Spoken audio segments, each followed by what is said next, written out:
Olá, eu sou o evangelista Diógenes e vim trazer uma mensagem de Deus para o seu coração. Hoje iremos falar sobre a missão do Filho de Deus.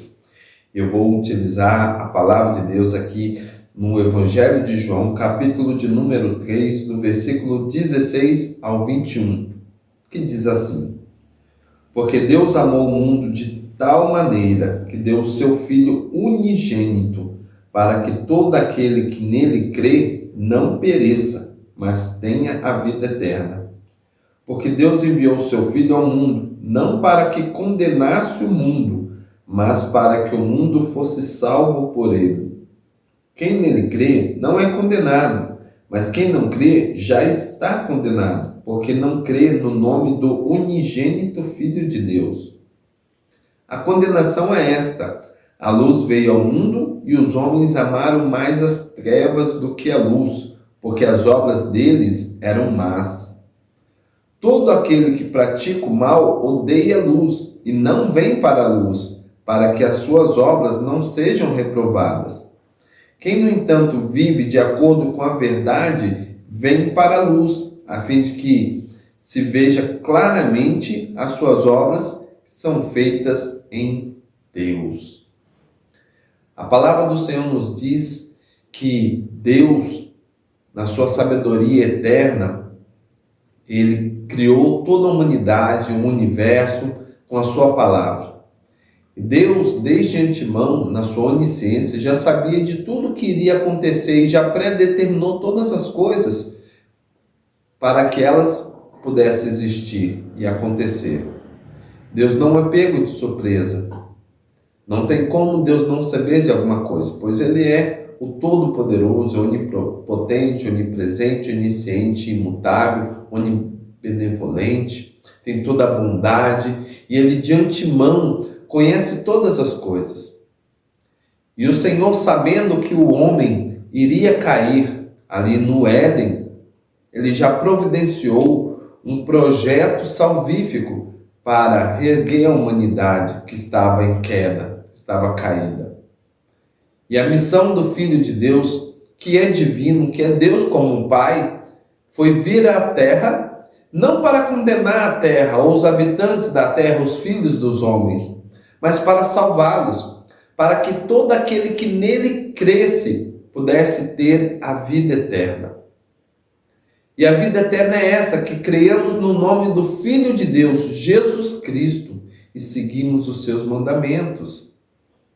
Porém, segundo a palavra de Deus diz, que os homens amaram mais as trevas. A natureza caída fez com que o homem aborrecesse a Deus e ficasse desligado de Deus. E agora é necessário que, para que o homem seja reconciliado com o Senhor e não caia sobre ele a ira de Deus, que ele vá até o Senhor através do sangue do seu Filho amado, Jesus Cristo.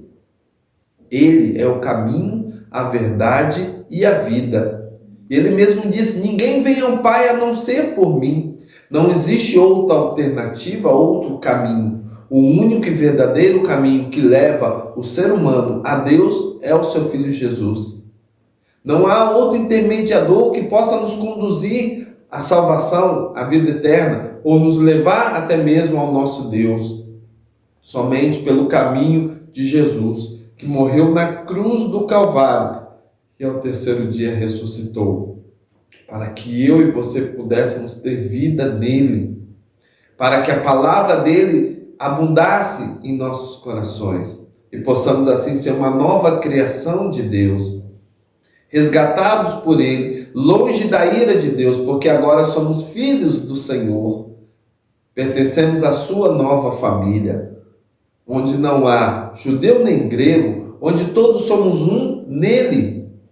A missão do Filho foi resgatar o que se havia perdido, porque como Adão pecou, toda a sua descendência, a sua geração posterior, veio a cair também, porque herdou uma natureza pecaminosa, e essa natureza não busca as coisas de Deus. Essa natureza faz com que o homem esteja morto em seus pecados e delitos, sendo necessário uma ação divina, que é total mérito de Deus, resgatar o homem, porque nós não merecemos. mas Ele enviou para nós a sua graça, o seu favor imerecido, para ressuscitar o homem dos seus pecados e delitos e ali dar a oferta do Evangelho, para que ele aceitasse e assim fosse regenerado. Isso por meio da fé em Jesus Cristo.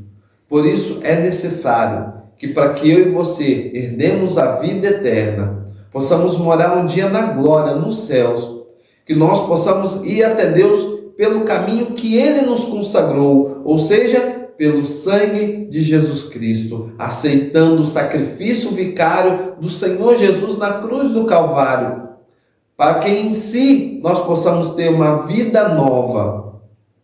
E esta vida seja marcada não mais pelos pecados, pelos rudimentos do mundo, mas seja marcado por bênçãos, seja marcado pelo novo viver em Cristo Jesus, com novidade de vida. Quando a palavra diz em novidade de vida, está dizendo que diariamente eu vivo uma experiência nova com Deus. Diariamente eu vivo coisas novas na minha vida espiritual. Por mais que o meu homem exterior, a minha carne, a minha natureza carnal se corrompa, mas a interna, a natureza espiritual, ela se renova de dia em dia, porque o Espírito Santo de Deus, que é a terceira pessoa da Trindade, ele exerce uma função específica, vivificando o nosso espírito. E é ele que nos conduz a Deus. Jesus Cristo fisicamente não está mais na terra, pois ele ascendeu ao Pai, ao céu, mas ele deixou o Consolador, o Espírito Santo, para que ele nos ensinasse todas as coisas e ele habitasse em nossas vidas. Portanto, é necessário que abramos nossos corações para que ele entre. E a primeira coisa que o Espírito faz quando entra na vida de uma pessoa é limpar aquela casa, é tirar todas as impurezas, a má consciência, o pecado, as manias, os erros, aquele falar antigo, aquele procedimento errôneo. Tudo isso vai embora e ele traz um novo pensar, um novo agir, novas palavras, novas perspectivas de vida. Ele transforma o ser humano, ele regenera, ele vai te habilitar para servir a Deus, para se encontrar com o Senhor, para buscar a Deus. E buscando ao Senhor, eu começo a vivenciar, aí sim, essas experiências novas, porque Deus me dá dons e Ele faz frutificar em mim o fruto do Espírito. E aí eu começo a viver com bondade, mansidão, longanimidade, temperança, fé, alegria, que são todas as facetas do fruto do Espírito. Eu começo a viver como Deus quer, em retidão e justiça, porque Ele proporciona a nós uma nova oportunidade de alcançar o objetivo. Antes nós erramos o alvo, porque o pecado é errar o alvo, é errar, sair da vontade plena de Deus. Mas quando nós buscamos a Deus e fazemos o que lhe é agradável, cumprimos seus mandamentos, nós acertamos o alvo. E aí prosseguimos para chegar até o nosso Deus. E Ele trabalha no seu coração, na sua mente. E Ele vai trabalhando primeiramente internamente e depois externamente. Por isso que tudo tem um tempo de maturação, porque Deus primeiramente está trabalhando no seu coração, na sua mente. Deus está transformando o seu ser, para que depois Ele transforme o seu meio de vida e o que está à sua volta. Ele possa te abrir portas de vitória, te abençoar, até mesmo materialmente, mas primeiramente Ele quer cuidar do seu coração, do seu íntimo, do porão da sua alma, onde fica lá escondido aqueles sentimentos, muitas vezes de tristeza, angústia, depressão, ansiedade, mas Ele quer tirar tudo isso e trazer a você a alegria da salvação, bondade, fé, esperança. E é isso que nós temos que buscar em Deus, porque a missão do Filho de Deus foi resgatar o que se havia perdido. Ele não veio para os sãos, para os saudáveis, Ele veio para o pecador, assim como eu e você, para nos resgatar, mudar a nossa história de vida, mudar o curso da nossa história. Por isso, em Cristo Jesus, nós vivemos o projeto de Deus. Em Cristo Jesus nós temos a vida com esperança, com alegria.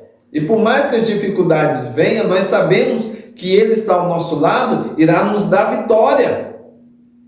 Em tudo podemos ser atribulados, mas nunca desamparados, porque a mão do Senhor, a destra fiel do Senhor está conosco. O Deus de Jacó é o nosso refúgio, é a nossa fortaleza. O que poderá nos fazer o homem? O que poderá nos fazer as circunstâncias? Nada, porque ninguém nem nada pode parar a mão de Deus. Operando Deus, quem impedirá? Ninguém. Sabemos que Ele está na frente, na direção de tudo, e Ele tem o controle da situação. Por mais que eu não entenda o agir de Deus, mas eu sei que o agir de Deus é lindo. O agir de Deus é perfeito. A bênção dele é boa, ela é agradável, ela é perfeita, não tem sombra de variação. E o que Deus faz é permanente. Então o que Deus está fazendo na sua vida, na sua história, na sua família, nos seus, é algo que vai ficar, vai dar fruto permanente.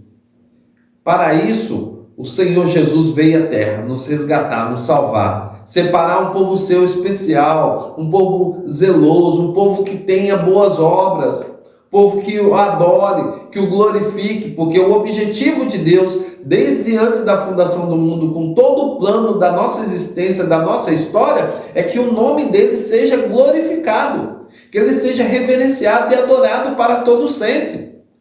Porque nada nem ninguém pode frustrar os planos de Deus. Porque nada nessa matéria, nesse mundo físico, pode interceptar a vontade de Deus. A palavra de Deus, ela é enviada e ela não volta para Ele vazia, mas ela vai até o seu objetivo. E essa semente que Deus plantou no seu coração, ela vai germinar. A seu tempo ela vai crescer e vai produzir frutos. Frutos dignos de arrependimento. Então aguarde, espere no Senhor. Saiba que a missão do Filho já foi concretizada. Ele já morreu por mim e por você. Jesus Cristo já padeceu na cruz do Calvário para nos dar salvação. E a Bíblia diz assim: aquele que nem mesmo a seu Filho poupou, falando de Deus, como não nos dará com Ele todas as coisas? Ou seja, tudo que Deus mais tem, que Ele mais ama, Ele entregou por nós. Então tenhamos firme essa confiança, essa mensagem, essa palavra de esperança, que se Deus é por nós, quem será contra nós? Ninguém. Ninguém pode detê-lo, pode pará-lo. E aquele que começou a boa obra não vai parar até ter terminado na minha e na sua vida. Então somente espere, aguarde e saiba que a missão do Filho foi trazer vida eterna, salvação à humanidade caída e perdida, não por mérito humano, não, mas pelo amor e a misericórdia dele que excede todo entendimento. Um amor que nós não compreendemos, porque o amor de Deus é sobre tudo e todos. A misericórdia dele faz com que nós não sejamos consumidos, porque nós, por sermos pecadores e errôneos, merecemos o castigo de Deus, mas a misericórdia dele tem uma ação benéfica sobre nós que não nos deixa termos a ira de Deus em nossas vidas, mas nos afasta da ira de Deus e nos traz a justificação através de Jesus Cristo. Nele nós somos justificados, não que eu seja agora inocente, mas não está imputado sobre mim nenhuma condenação, porque nenhuma condenação há para aqueles que estão em Cristo Jesus. Esta é a maior esperança que nós cristãos, crentes, temos. Que em Jesus Cristo estamos livres do pecado, da condenação, da morte. Que em Cristo Jesus nós temos viva esperança. Nele nós temos a certeza da vitória. Porque Ele nos salvou, Ele nos ama. Ele está conosco, os seus olhos estão contemplando os justos de toda a terra. O seu ouvido está atento ao nosso clamor, à nossa oração. Deus quer que tenhamos intimidade e relacionamento com Ele. Então busque a Deus de todo o coração. Busque de toda a tua alma, com todo o teu intelecto, com todas as suas forças. Que Deus vai se fazer presente na sua vida, vai mudar a sua história. Porque Deus tem prazer que o homem esteja de pé e não caído. Deus não quer que nenhuma carne se perca, mas que todos cheguem a plena salvação, a pleno conhecimento de Deus. Então, olhe para cima. Quando tudo estiver parecendo nebuloso, perdido, olhe para cima. Olhe para Jesus. Olha para o Calvário. Ele padeceu e morreu por mim e por você. Pelas suas pisaduras nós fomos sarados. O castigo que nos traz a paz estava sobre ele. Então saiba, meu amado irmão e irmã querida, que Deus tem algo grandioso para fazer ainda nesta terra, em nossas vidas. A história não acabou, ela não parou. Quem dá a última palavra é Deus. É Ele que determina todas as coisas. Então confia no Senhor, espera nele, e Deus tudo fará na sua vida. Que Deus possa te abençoar, em nome de Jesus.